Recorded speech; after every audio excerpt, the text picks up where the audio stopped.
एक अमीर आदमी अपने दो छोटे भाइयों के लिए एक ट्यूटर ढूंढना चाहता था, लेकिन इंटरव्यू देने आने वाली हर लड़की का मकसद पढ़ाना नहीं बल्कि अमीर परिवार की बहू बनना था। यह देखकर वह गुस्से में आ गया और उसने अपने सचिव से उन सभी लड़कियों को बाहर निकाल देने को कहा। तभी एक लड़की ने अपनी मार्कशीट उसकी मेज पर रखी और कहा कि वह इंटरव्यू के लिए आई है। जब अमीर आदमी ने उसकी मार्कशीट देखी तो पाया कि पिछले साल हर विषय में उसके 30 से भी कम अंक थे। उसने तुरंत पूछा कि इतनी खराब पढ़ाई के बावजूद उसमें आवेदन करने की हिम्मत कैसे हुई। लड़की ने कहा कि वह पिछले साल की मार्कशीट थी। फिर उसने अपनी नई मार्कशीट निकाली और कहा कि यह उसकी वर्तमान मार्कशीट है। उसे देखकर अमीर आदमी हैरान रह गया। अब उसके अंक पूरे स्कूल में सबसे ज्यादा थे। लड़की ने कहा कि क्योंकि वह खुद कभी पढ़ाई में बहुत कमजोर थी, इसलिए वह अच्छी तरह जानती है कि कमजोर छात्रों को कैसे पढ़ाया जाता है। यह सुनकर अमीर आदमी ने तुरंत उसे $10 लाख वेतन की पेशकश की और कहा कि वह इंटरव्यू पास कर चुकी है। कुछ ही देर बाद वह लड़की को अपने घर ले गया, लेकिन जैसे ही वे मुख्य दरवाजे तक पहुंचे, लड़की को कुछ गड़बड़ महसूस हुई। उसने तुरंत अमीर आदमी को पीछे हटने के लिए कहा और खुद दरवाजा खोलने आगे बढ़ी। अगले ही पल ऊपर से गंदे पानी से भरा एक टब नीचे गिरा। लड़की समय रहते पीछे हट गई और भीगने से बच गई। तभी अमीर आदमी का सबसे छोटा भाई हेनरी बाहर आया। लड़की ने उसे विनम्रता से नमस्ते कहा, लेकिन उसने पूरी तरह अनदेखा कर दिया। उसी समय दूसरा भाई जैक अचानक सामने आ गया। उसने लड़की पर एक डांट फेंका, लेकिन लड़की ने उसे आसानी से पकड़ लिया। जैक ने हार नहीं मानी और 2 और डांट फेंके। लड़की ने उन्हें भी बिना किसी मुश्किल के पकड़ लिया। यह देखकर सभी दंग रह गए। लड़की ने जैक के सफेद रंग से रंगे हुए बालों को देखा। उसने डांट एक तरफ फेंके और उन्हें अपना पहला सबक सिखाने की तैयारी कर ली। कुछ देर बाद उसने जैक की टाई पकड़कर उसे सीधे बाथरूम में खींच लिया। फिर काले रंग का हेयर डाई उठाकर पूरा उसके सिर पर उड़ेल दिया। यह दृश्य देखकर हेनरी हैरान रह गया,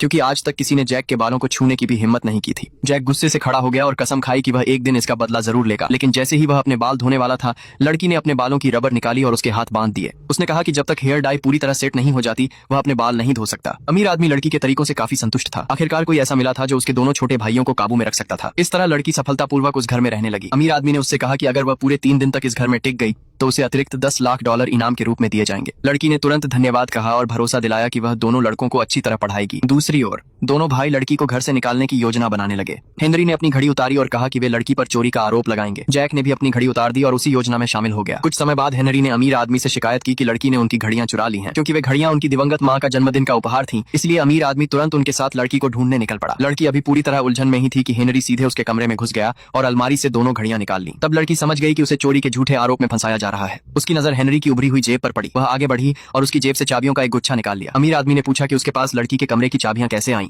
जब हेनरी कोई जवाब नहीं दे पाया तो अमीर आदमी तुरंत समझ गया कि दोनों भाइयों ने जानबूझकर लड़की को फंसाया था। उसने दोनों घड़ियां छीन ली और कहा कि अगर वे अपनी मां के दिए हुए उपहारों की कद्र नहीं करते तो ये दोनों घड़ियां अब लड़की की होंगी। लड़की खुशी से झूम उठी और उसने दोनों घड़ियां तुरंत अपने हाथों में पहन ली।